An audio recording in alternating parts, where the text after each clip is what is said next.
having a good time here on Sherri. My next guests were bringing joy and laughter every week as the iconic Evans family. 50 years ago, the sitcom Good Times made an everlasting mark on pop culture. Would you please welcome the Evans siblings, Bernadette Stanis, Jimmie J.J. Walker, and Ralph Carter.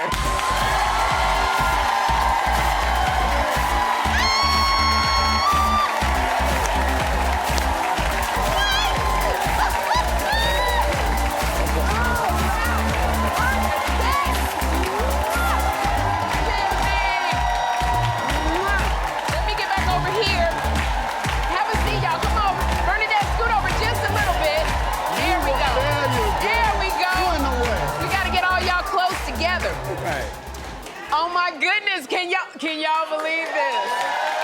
Oh, you know what? It's so funny. It's like it's yesterday. They love you. I watch you all the time when it streams, and I binge watch on all of the episodes, and I cannot believe that Good Times has hit its 50th anniversary. The 50th anniversary. And it's still fresh for us today, and I know that you all celebrated on the Tom Joyner cruise. Yes. And fans went crazy for y'all. Beautiful. So, Bernadette, did you know that Good Times was just gonna make history? Oh, no. I had no idea. I was just a teenager, just so happy to be there. Yeah. Oh, my God. And by the way, when I say, what is the secret juice you taking? You look exactly the same as Thelma.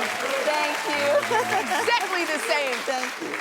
But you had so many memorable scenes, and there were just some. I remember Esther Rolle, just the damn. Oh, Every yeah. comic in the world would use that. When you got married, and you're walking down the aisle, and Keith tripped, his NFL career was over. I know. I started liking O'Brien when he sang "You and I." That's when I got into that song. Like, Ralph, I have my memories, but what memories stand out to you? I think the fact of wanting to come to work and enjoy the work that I was doing was one of the fondest memories. Yes. I enjoyed working with everybody. And it's so funny looking at you, Ralph. I just remember you walk in and you was the brainiac in the family. Political, activist, everything. Well, I'm in life, I'm a bibliophile and historian. I do love to read. Yes. And I don't like to let dust collect on books. There we go. There we go, Mr. Carter. I do want to say something. I do watch you on a weekly basis, and I said if I'm on your show, I always wanted to say something. What? Hi, family.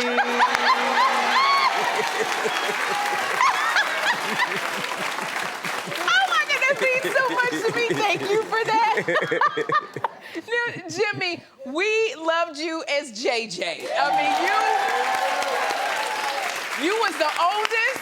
You were always getting into trouble, and you started out as a stand-up. Still You just stand up. When I was in LA, I always saw you at the Comedy Store. Yes. But what was it like, Jimmie, going from stage to sitcom superstar? Well, it was a dichotomy. I don't have to tell you because you were at the store and the factory and all those places Yes. like that. So we had such a strong thing with the comics at the store that I was always fighting for a spot. Because you got to remember the class that I was in. Whoopi was just here. Whoopi, Steve Martin, Richard Pryor, Gabe Kaplan, Freddie Prinze. So I was always fighting for a spot. Bette Midler, all those people we had at the store. So for me, it was just Jose Feliciano, Al Jarreau. Oh, my gosh. So I said, hey, I better hold on to my spot here. I don't want to be on at that 1 o'clock Mooney time. I want to be on the regular time. In the prime time Yes, spot. yes. Oh, my gosh. Ralph, I know watching, y'all, the cast is just so funny. Yeah. Was it hard to do the scenes without breaking up into laughter? I think that happened to us the most because in order for us to do the piece, we got that laugh out first. Right. So that we could stay centered into the character. But some of the jokes are just absolutely hilarious, Sherri. Yeah. You know, I want to thank y'all so much for watching us for all these years.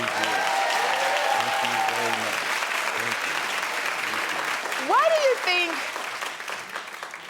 like, Jimmie, why do you think that Good Times has resonated with people for so long and we're so into it even now? I think because we dealt with every topic that's dealt with today. We were the only show that had that.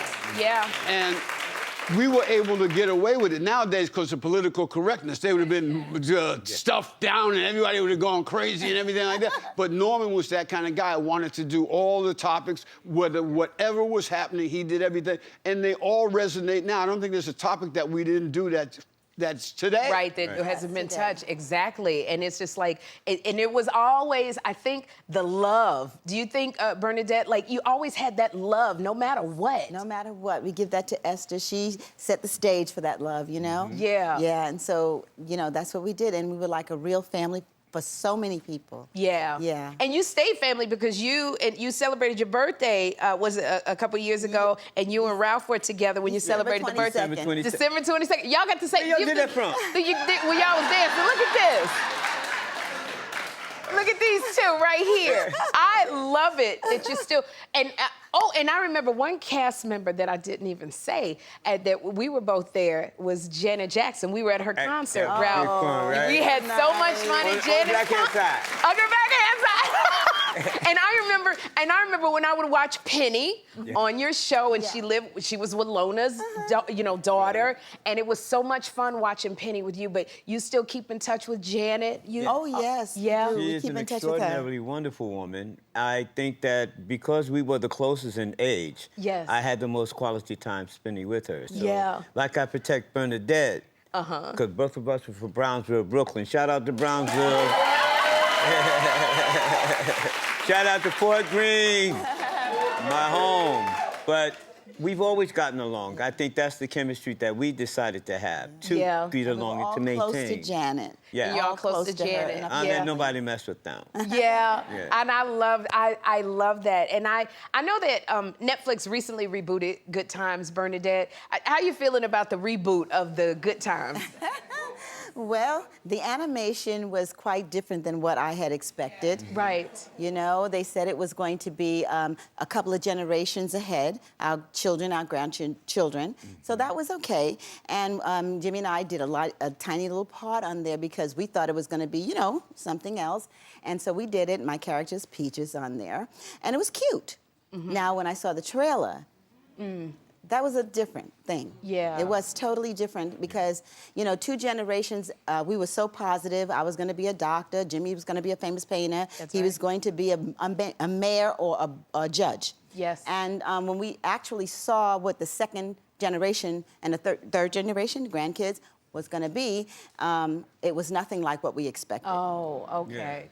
And would you want to do a reboot of Good Times? Like, you know, you have like gone on and moved on. Would y'all be open to doing that? We would love to do that. And we might, it's so funny, because we might even do it as an animation. Yes. Because Jimmie had brought that 5 years ago. Right. For all of us to be the same. And we just do our voices, you know, cartoon-wise. But I don't know if I want to see animation. I love all of y'all, Jimmie. I think the animation is the way to go, only because people, they want to see you the way you were. Right. Okay? They don't want to see you now. They want to see the way you were. Want to see us now? Look, Bernadette says, speak for yourself. And I think that when I came up with the idea in the beginning, I said, let's put something that everybody can see us like. I mean, you look at a show like The Simpsons, which is 35 years. Yes. They haven't changed. They're The Simpsons. That's what it is. Right. You know, and I think that's what would have worked for us. Okay, well, I could take it both, but I love both of y'all. I can take both of them.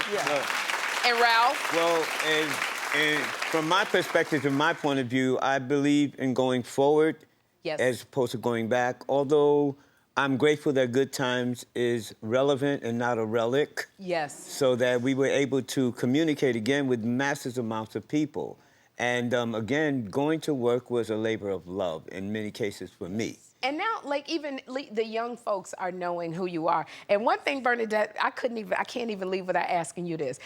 Y'all remember Thelma was the sex symbol of the sex symbols. Thelma, like, Thelma,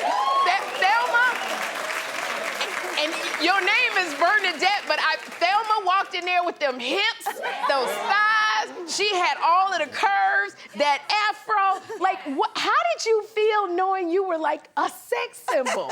Well, actually, I didn't really know I was a sex symbol. I really didn't know. I was a dancer, so I wanted my clothes to fit very tight. Yes. So the wardrobe lady, Adela Fama, she would get my clothes and sew them down, okay? Tight, tight, tight. The blouse, make it all tight. But I felt more comfortable that way. But I didn't know I was really a sex symbol until, you know, after the show and I started traveling, then people would say, you know, then I heard the story. Right. Bernadette, wait a minute now. I have to tell this because Bernadette's saying this, trying to be all modest. We have 3 teams. We had the Lakers, we had the Rams, and we had the hockey team or whatever we had. Every week at tape day, we'd get like 40 dozen roses from all sorts of different singers and dancers and balloonists and whatever else. Now, if I was lucky enough to get a date, which is very hard and rare, I would look at all these flowers coming in, and I'd say to the guys, if I had a date, I'd say, "Hey, guy, where are you going with those flowers?" I said, "I'm going to Bernadette Stanis." I said, "I'll take him to her." And I'd grab a dozen, and I'd give a dozen to the girl, whoever was lucky enough to give me a chance. I'd say, "Here you go, sweetheart. I'm thinking of you all the time." We're gonna